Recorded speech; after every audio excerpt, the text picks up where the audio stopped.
private is from a large vehicle to a small vehicle. And this is like the large vehicle will be like vehicle. Okay, thank you for joining us today on this panel on autonomous vehicles, trends, rules, and acceptance. I'm Lance Bultena. I'm with a law firm called Hogan Lovells. We're global, so we've got about 2,500 lawyers and over 40 offices. So I'm just going to ask the panelists to introduce themselves, and let's start with Charlotte. Hi everyone, I'm a lawyer at Hogan Lovells in Paris. I'm specialized in the automotive and mobility industry, doing regulatory and commercial, with a strong focus on AVs and covering all issues relating to data, relating to type approval, relating to telecom as well. Hi everyone, my name is Damian Weinzierl. I work with P3 Automotive Consulting. I'm the consultant on this panel with all the lawyers around. And I was asked to also give my opinion on the acceptance of autonomous driving. Happy to be here. We are a consulting company with around 1,500 people worldwide, focusing on all kinds of automotive supply chain and whatsoever technology. I'm working in the autonomous mobility field and team lead and project manager, and looking forward. Yeah, it's actually funny that you say that, because I don't like to call myself a lawyer. I always say I'm a legal consultant. So I put myself basically together with you in a box. But anyway, so Patrick Ayat, I'm the global leader for mobility transportation, and also working, very intensively in the automotive industry, mobility industry. Together also with Charlotte, we've done a lot of work on the regulatory framework in Europe, and then also in various countries when it comes to autonomous vehicles and automated vehicles. All right, and my job is I'm Director of Thought Leadership, so I get a job that it's just a lot of fun. I get to think about government policy, how that intersects with technology innovation, and then how that evolves business models. So, a few years ago, this is a conference called Autonomy. And if we were to go back to 2015, 2016, there was just a wave of optimism about AVs. A lot of people thought by 2020 there'd be robo-taxis. So if there's a general strike like today, you're not worried about how do you get transportation. Humans being out of the equation, not such a big issue. The mid-level case was sort of 2022 to 2025, and a few pessimists said 2030 or so for complete robo-taxis. And on a panel around 2018, I asked Patrick the popular question of the day: when will AVs come forward? And he gave an answer that said the question isn't when, but where. So he really got it right. So Patrick, just to get things going, where are we in AVs today? Well, we could see that just on the previous panel, that there was a lot of discussion about where we will have autonomous vehicles. I remember I had an interview in 2016 already about this question, and I said, if you ask me whether we will have autonomous vehicles in the cities of Mumbai or New Delhi, I don't think I will survive that. But who knows, maybe it will be quicker. So the question is really about the ODD, the operational design domain, the conditions basically where we operate them. And we had a couple of examples today. Another example is in Stuttgart. Actually, Bosch and Mercedes, they are cooperating in this parking lot. So it's a confined area. In 2020, we had the attempt by basically Toyota to introduce it in the Olympic Village. And then there was this accident. So that was also quite unfortunate. I think it was level 3 and not level 4. But it's really, where do we have that? And we already have use cases, more so in the US, even commercialized. We can see that. And we are now gradually also having use cases in Europe. And we talked about, trucking, dedicated highways.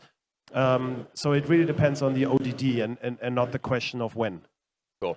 Well, governments kind of set the rules for the game. So let's start with a little bit of what are the rules for the game on AVs. We can have a short dialogue about that. And then let's move into kind of where things going. So Charlotte, why don't you kick us off? What are the rules of the regulatory game for AVs in France? I think it's good to explain how it is implemented. So the last 2-3 years was very interesting and strong developments at the international level, from the UNICE Working Party 1 and UNICE Working Party 28. This can be summarized as issuing a regulation for automated lane keeping system, issuing strong regulations in terms of cybersecurity, whatever OTA updates, any software updates, And another piece, and not least piece, is the requirement to have a driver that has been strongly modified, and there's no need to have a driver as long as you have some conditions that are fulfilled. And so these are very interesting developments at the international level that needs to be implemented at a local level. When it comes to Europe, we have two stages. We have European side and the local side, which is making harder. What I can say on the EU side is that EU is really taking care of the type approval part, and we have now a type approval regulation for level 4. It doesn't mean that you can have a level 4 locally. It means only that this is something that is adopted at the EU level. And now locally, and I will take the example of France, and maybe you can comment on Germany, but in France, we have regulations that were issued 2 years ago that is making a regime, two different regimes. One is the general one, and it's for level 3, so still the requirement to have a driver in the car, and whenever the automated driving system asks to take control over, the driver will have to take control over. And we have established a liability regime for that, which I can summarize briefly in saying, when the ADS, the automated driving system, is on, the manufacturer is liable. When it's off, it's the driver. And when the ADS requires to have a driver intervene, if the driver does not intervene, you have a switch of liability that goes to the driver. So this is short summary for this. What is interesting as well is on the type approval part. This is regulated at the EU side, but the French side has also created a specific regime that is for level 4, and it's only for transport of person and goods. And this regime, you have to be type approved at the EU level, but you also have a type approval at the French level. And the type approval is made by private entities that received an authorization from the government. And most of the security studies are done on one criteria is that, do you meet the state of art? And this is really subjective. And so state of art will change from years to another, and who are we comparing in terms of entities? So it kind of make it difficult at the local level because we have so many different regimes, which is not the purpose of the EU market. And I don't know what is for you on your side. But Yeah, and as a lawyer, I could even make it more complex because you could even say it's a 3-stage approach because the type approval level for the car, so you have the normal type approval for the vehicle, which follows the rules that we have in place for many, many years. But now, and you alluded to it, you know, the safety concept of the ADS, basically. And just remember, there are also cases where you have a car and then you retrofit it, you put on top the ADS. And that's, in some cases, the second stage that you will need to fulfill. And so you have, you know, players out there, Waymo and others, who may retrofit an already type-approved car with their ADS technology, and that would be the second level, so to say, also on the type approval level. But as you say, and it's in Germany, it's the same. The third level or second level, as you may see it, is basically the approval of the ODD. And if you're talking about the operational design domain, you're talking about the where, and then the municipal level comes into play, the local level. And that's what we're currently seeing also in Germany, that there are discussions with the local authorities where this should be implemented and under what conditions. And so level 4 is fully available on a type approval level, EU small series at the moment. So they are working on like the full scale. But even when it comes to the law that we have on the national level, it is there. It is in France for people mover. In Germany, actually, it goes beyond. So you can, it's not just the people mover services, it's also individual. You could have it. But so far, we don't have a specific example. We only have level 3 in Germany. We talked about it yesterday. Mercedes has a level 3 car now on the roads up to 60 kilometers per hour, I think. Like on the highway when you have a little bit of traffic or so, it's autonomous, it's level 3. You still have to pay attention, but it's autonomous technology, vehicle technology. I don't know if, yeah. I just want one thing, and it's really like the difference that we have between the two frameworks is that France is really, level 4 is only for the transport of person. And I don't know if the government have in mind to do this because of the strikes or because we have the Olympic Games, but we have a strong focus on transport of person, shuttles, and robot taxi in France. One last thing on regulation. I was speaking with a prominent policymaker on AVs a few weeks ago, And they expressed a concern.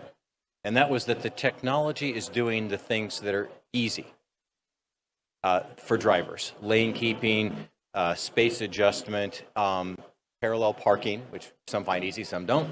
But leaving the hard things for drivers. And they were concerned that by doing the easy things, the drivers are kind of tuned out, and that at a moment of critical time, they're not there. Well, technology starts with easy stuff. If we're just thinking in mathematical calculations, we had abacuses and then adding machines, then calculators, and now everybody has a scientific calculator in their pocket in their phone. But they were concerned. Another policymaker said, the phones are distracting people. So it's good that the technology is doing these basic things because fatalities are increasing. In Europe, how are policymakers looking at that question of the progression of technology? Or do they like the approach, or do they think we need to just jump all the way to a very advanced level? Do you have any take on that? I would say if we take the example of automating lane keeping system, the approach is in 2 steps. We have a first step that is like the conditions are 60 kilometers per hour. You have to have physical separation. And then we're going to move to another level where you can have a car that will drive at 130 kilometers per hour.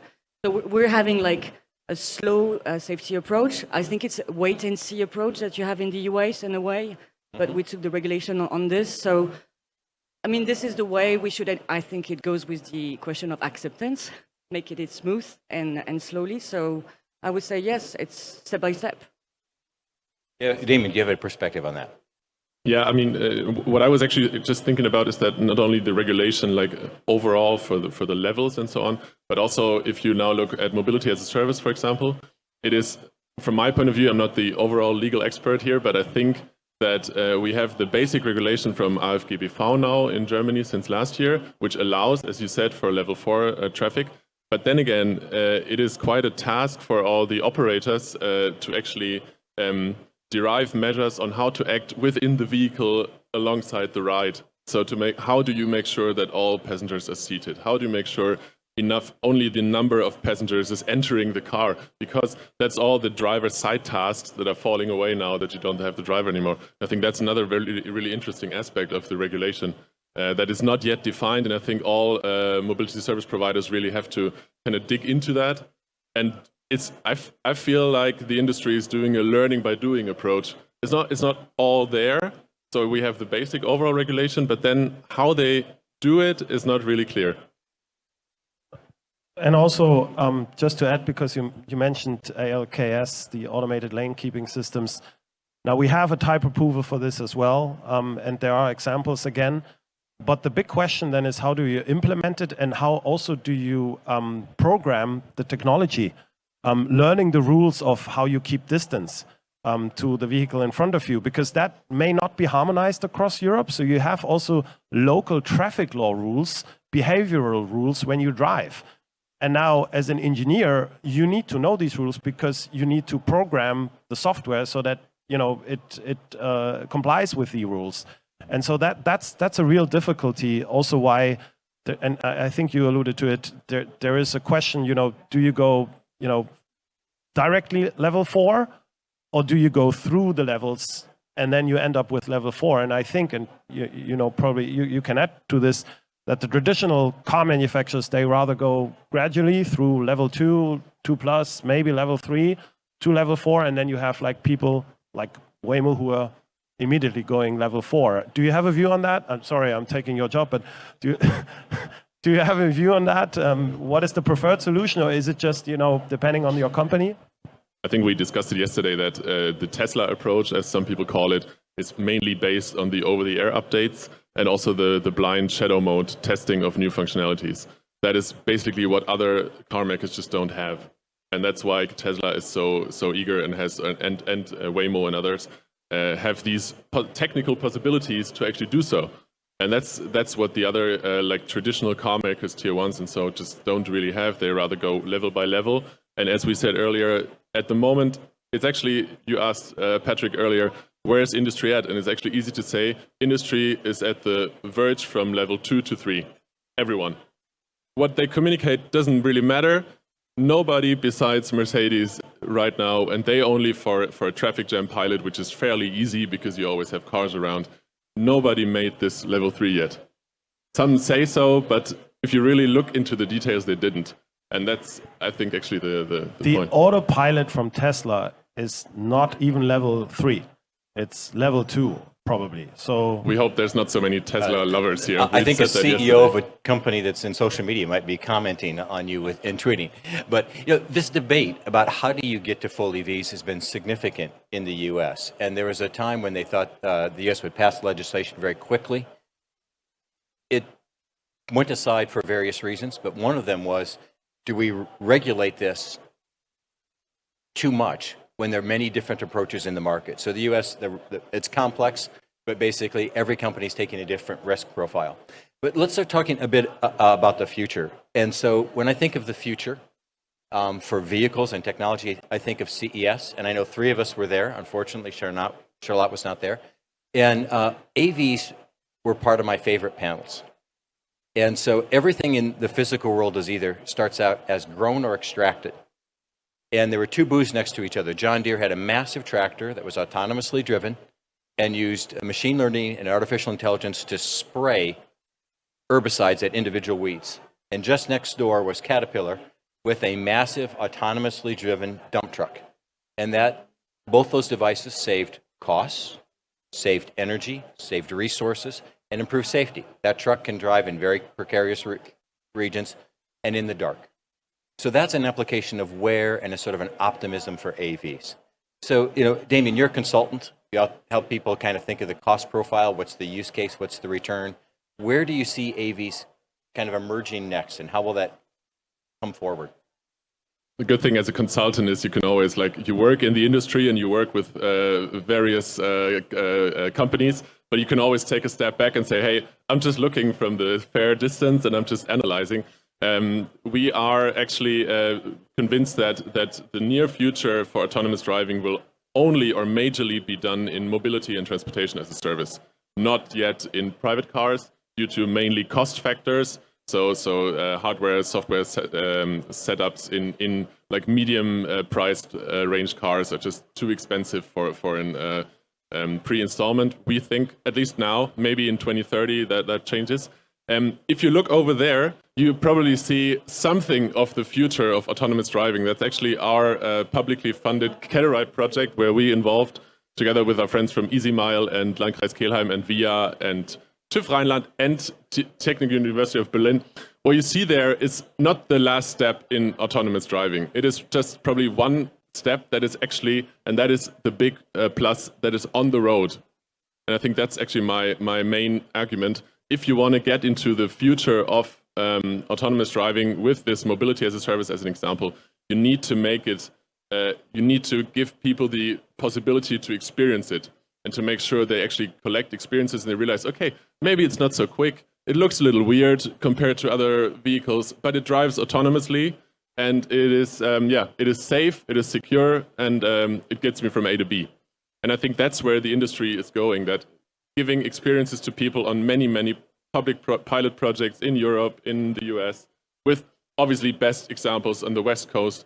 But it is really like a fun thing to experience, and I think this is what we need to get across to society to make that happen. We have to compliment him. Talk about setting things up. Here's his client in the booth just next door. That's pretty well done as a consultant for seeing the future and making it happen. Bonus points for that. But one more question, Damian. AVs are being used in lots of interesting ways, and I'm curious if you see that coming onto the public roadway. So, when you have a robot that will blow your snow away off the sidewalk, or mow your lawn, or move things inside a warehouse, those applications are AVs. Is that part of the path to bringing AVs into a broader market for mobility as a service? Absolutely. I mean, any step helps. For us as a consultancy, I mean, we always also for our customers have to make sure that any idea that we develop or that we help them to develop eventually can pay off. So we got, if you look around here, we got multiple types of vehicles that can be automated, that can serve different cases. We just think that mobility as a service in shuttling, also transportation as a service, some call it the easy mobility as a service, because you don't have to care about passengers inside, just have parcels or so. that's probably the way forward. We think about the most. Actually, just quick side note: we have developed like a framework of tipping points by which we want to describe whether or not the industry is actually developing in this acceptance field. And that's first of all technological maturity, which is kind of there but still needs to get a lot better. Which is regulation. We just talked about it. Then it's cost of the system, which is quite a fair problem, to be honest. Then we have the like overall ecosystem of vehicles communicating on each other, and last one, societal acceptance. Right. And I think that is actually the cusp of all the topics we gotta go to. Yeah, and to add, and to your point, it's interesting that you mentioned robotics, of course, because I also think we need to see the whole issue of automation more holistically, and particularly in the robotics industry. I mean, think about a robot. The use case is a confined area, and now comes the point where you don't have an interaction with a human. So, and this is why I think also when we look ahead where we will have the use cases, I think we will have an issue, always have an issue, also with acceptance if it comes to interaction between humans and drivers. So you'd rather have it in a confined area where there are no other humans passing the street or crossing the street or whatsoever, ideally, because at the end of the day, if there is an accident, then that will, be a big issue from a consumer perspective or acceptance perspective. On acceptance, this is technology, and we're lucky to have Charlotte here because people will worry about hacks. So if you poll companies around the world, cybersecurity is part of every major company's enterprise risk management. And cybersecurity has been coming forward on automation and transportation since the mid-90s when I became aware of it. So Charlotte, you do a lot of privacy and cybersecurity. How does that risk profile come into public acceptance on AVs? I would say it goes with acceptance, and we have a number of rules that are getting more and more ruling the AV world. We had what I mentioned on the international level. If I take the example of France, we have rules that are emerging in terms of cyber attack in a car, notification, so a specific regime for that, which create the local exceptions, which we don't really like because we don't want to have a French touch everywhere. And I would say if we speak more generally in terms of trends, in terms of regulation, we're getting more and more and heavily regulated in the automotive sector. I'm not talking about robotic, but really AVs, connected cars are heavily regulated, and we have new emerging regulation, the Data Act, NIS Directive, and we're trying to have an harmonization within Europe. But we see more and more that we're getting to local exceptions, which we don't want because we don't want to create any barrier. And I would just take two examples quickly on the French side. One is one of the techs, and people are talking about it, is like for AVs, they're trying to impose on manufacturer to make sure that manufacturers make user aware of all the rules that are to level 3, the way they're going to use the vehicle, and they're asking the manufacturer to put in place an auto test. Only one line, put in place an auto test. How do you make that? It's for users. It creates profile. It's a technical rule in a way. So it's really bringing a barrier in the French market. And how are you going to have like different rules in Germany for that? Are we going to have different rules in the, not saying UK is outside, but in other countries? So this is one of the things that we should fight against and do any white paper. There's still like chance to remove this criteria on our side. Another topic, and it goes to data protection. We have the Data Act that's trying to harmonize, still put the user at the central part, but I think we should also put the service and the protection of the service at the central part. And now the French Regulatory Authority is creating a group to discuss all these rules. And the French Data Protection Authority, as any protection authority, put the interest and the protection of individuals first, which can arm the service and the development of service. And so having all these local initiatives will arm all the efforts that is being coming on the harmonized side in EU. So this is something that you should be part of on both sides and also trying to fight against. Do you have a follow-up, Patrick? Yeah, I was just, again, on the interaction between humans and the machine and the acceptance in particular.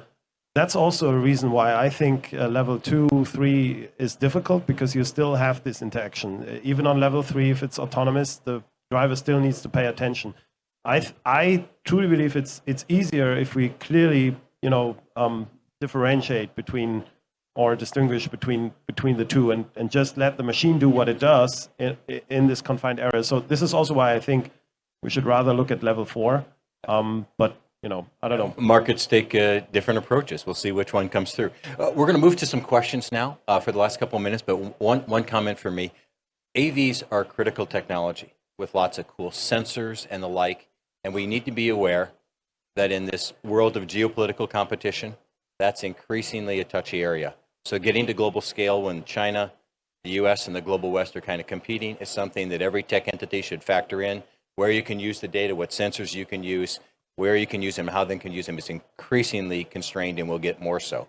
So are there any questions from the audience? We've got a couple minutes. Don't be shy. If not, the four of us, we can chat all day.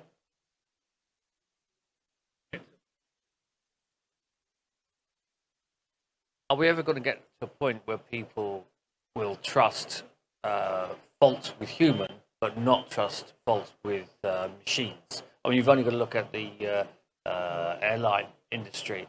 The suicidal pilots crash, no one gives monkeys barely. But as soon as you get a problem with the 737 MAX, it's grounded because it is a mechanical issue. And don't you have the same problem with robotic cars? Well, it's a good question. As humans, we've had to get used to our own failings. But Patrick. I remember this chart from our product liability expert in terms of the safety and the accidents. I mean, everyone knows, like, what is it? 95% of the accidents are caused by humans. Now, this will drastically go down to 0 if we have level 4. I mean, just the driving part, because there are no human drivers. Of course, at the same time, the amount of accidents caused by the machine will go up. But the thing is, it will not go up to the level where we have the failures of human drivers. That's the overall goal. I mean, at the end of the day, if this technology is not safer than what we have with the humans, it's not going to work. So there is a reasonable expectation that the overall number of accidents will go down. So humans will, if we have level 4, go to 0. But of course, the accidents that are caused by the machine because they are programmed in the wrong way or so, that will go up, but not to the point that we have now with all the accidents by humans. And it's a very nice chart that Sebastian has, but it's difficult, of course, to understand for people that still, at the end of the day, it's safer. I don't know, from your advisory perspective. Yeah, same, to be honest. Like, I don't want to brag too much about this vehicle, but if you ever get the chance to drive in such a shuttle, you're going to realize that it's so cautious and so much like analyzing its surroundings, 360 view all the time, which a human would never be able to do. Like these shuttles, for example, Waymo and Cruise, they know, I'm not entirely sure, but I think they know like what's going to happen in 10 seconds, which vehicle is still around some corner somewhere, but due to vehicle-to-vehicle communication, so we know it is going to be there. So that's, for humans, that's just not doable. And so I think you're right, it will be a lot safer. And that's one of the perks. The other one is not having to pay for drivers anymore, and so on. We've got about 90 seconds left, so one more question. I'm sorry, my question might be a bit too complex now, but I come from the background of urban design, and when we talk about acceptance, I do see that there might be in the future the dilemma between autonomous vehicles and the necessary infrastructure and what happens to public space, especially in cities. And right now in cities, there's a lot of thought going towards, the guiding principle of livable cities again, after we had been dedicating everything to the car. And so now if we have AVs and we need probably specific infrastructure for AVs not to be disturbed. So how do we go about this? And you said you don't want to be France going on all different kinds of rules. But what about if cities try to protect their citizens and try to establish also their personal, not personal, their city rules in terms of how do we want them in our cities. You want to take a shot at it, Damian? In 20 seconds. We are involved in a few smart mobility projects in urban surroundings these days, and it's a very fair question. Just if you look back at when car sharing started, everybody said, hey, if these car sharing providers come into your city, number of vehicles is going to go down suddenly. And the opposite happened. We got car sharing now, and we got more cars even. And I think this technology of mobility as a service, transportation as a service, will eventually always have to lead to less cars in the city. And then if you get to less cars parking everywhere, I think you might find the space for autonomous vehicles still. And technology gets better, and I think that you don't need special lanes or so. So I think it is not. I'm not afraid of it. And I don't know if you know the Woven city in Japan. The idea from Toyota. It's a real city where they just look into the future with all modes of transports coming together. So that's why I said you need to see it very holistically with drones, with micromobility, with shuttle services, with bike lanes. I mean, we see more and more bike lanes, and maybe we'll have an autonomous easy mile lane from the airport to the city. I think that's all doable, but I'm not a city planner, of course. Hey, I'm sorry. This is a wonderful conversation. We've kind of timed out. Technology always takes, like every other project, a little bit longer and has its complications, but I think the future is going to be awesome, and I look forward to seeing how it develops. You can find Damian, I guess, right here at the P3 booth. Charlotte and Patrick and I will be at D5 at Hogan Lovells just down there. And thank you for being such an awesome audience.